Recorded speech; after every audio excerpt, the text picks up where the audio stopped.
Niba ucika intege mu gihe cyo gutera akabariro ndetse ukabura n'ubushake, koresha Yejinko Capsule bikire burundu binaha urugo rwawe umunezero. Yejinko ikozwe mu kimera cyitwa Ginkgo biloba gikomoka mu bimera gakondo biboneka hariya mu gihugu cya Malaysia, bizwiho kongera imbaraga cyane cyane ku bagabo mu gihe cyo gutera akabariro. Iyi nyunganiramirire nta ngaruka itera ku buzima bwa muntu, ahubwo ifasha mu kurwanya ingaruka zaba zaterwa no gukoresha imiti irimo chemical element, urugero nka Viagra. Kugira ngo mu gihe cyo gutera akabariro igitsina gabo kimara umwanya munini gifite umurego, ni ngombwa rero gukoresha iyi Yejinko mu mubiri kuko ituma amaraso atembera neza mu mubiri. Gukora imibonano ikagenda neza bijyana n'umutekano wo mu bwonko. Iyi Yejinko rero ituma ubwonko bukora neza, ikanongerera umuntu imbaraga. Iyi Yejinko kandi yongerera ubudahangarwa amaraso, umuntu akabasha kureba neza. Yejinko igabanya urugimbu rw'amaraso. Iyi Yejinko kandi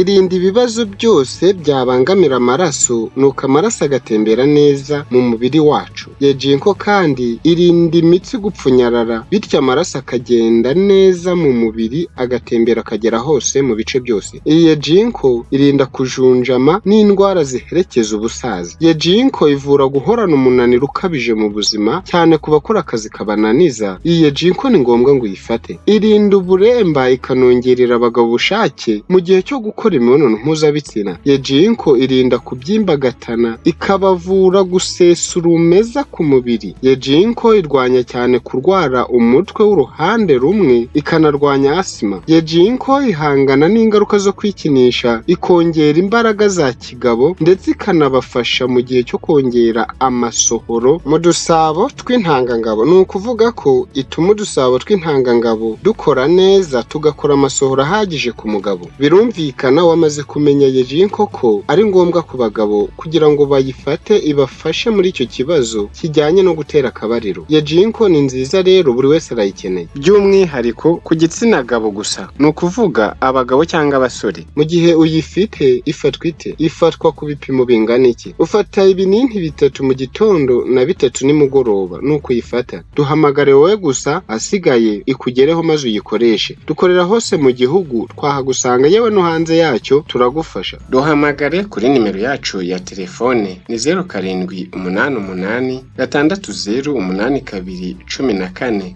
Ahasigaye utandukanye n'ikibazo cyo gucika intege ndetse no kubura ubushake mu gihe cyo gukora imibonano mpuzabitsina, duhamagare rero tugufashe nicyo tubereyeho. Duhamagare kuri nimero yacu ya telefone ni 0788 608214.